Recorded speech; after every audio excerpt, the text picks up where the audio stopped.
I'm Devorah Wallen, and I'd like to share my Tea for Two, my Torah thought, for 2 minutes more or less. This week's Torah portion is Parshas Re'eh, where Moshe describes the mitzvahs in detail and warns us in the first verse of the options of life and death, blessing and curse. It opens, Re'eh, see, this day I set before you a blessing and a curse. A blessing if you obey the commandments of the Lord your God that I enjoin upon you this day, and a curse if you do not obey the commandments of the Lord your God, but turn away from the path that I enjoin upon you this day, and follow other gods who have not proven themselves to you.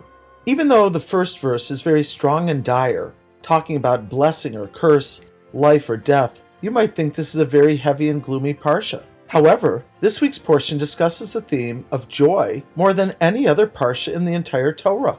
The word simcha is mentioned 7 times, 12 in the whole book of Devorah, Deuteronomy, and only a few other times throughout the other 4 books of the Torah.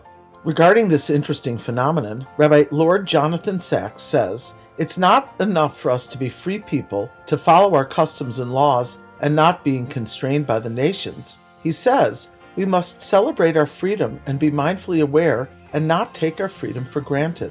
These days, watching what has gone on around the world, we should be more appreciative of our freedoms. Rabbi Sacks says, the celebration of our freedom is the joy that happens with others. Thank God, we're more able to move around and be with others, connect with others. The word for joy throughout the Parsha is simcha. This word is mentioned regarding eating and celebrating in the sanctuary, rejoicing in Jerusalem, rejoicing while eating the sacred foods, rejoicing when offering the tithe, rejoicing in the festivals of Sukkot and Shavuos. These simchas are all mentioned in this week's Torah portion, and all of these simchas are with other people. When you think of our history as a people, we have been through so many challenges that threatened our actual physical existence. Consider all we have gone through during the centuries of dispersion and persecution until this past century. Yet, for the past 2,000 years, nobody had doubts about the continuity of our people. Quoting Rabbi Sacks from Covenant and Conversation, he says, "They did not ask, will we have Jewish grandchildren?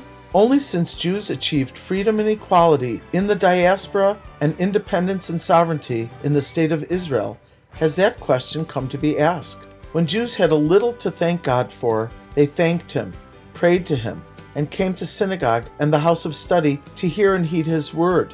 When they had everything to thank Him for, many turned their backs on the synagogue and houses of study." End quote. Rabbi Sacks goes on to say that simcha is usually translated as joy, happiness, or delight. However, he explains how it has a unique nuance that you cannot translate into English. He says that joy, happiness, and pleasure can be felt alone on one's own, but not simcha.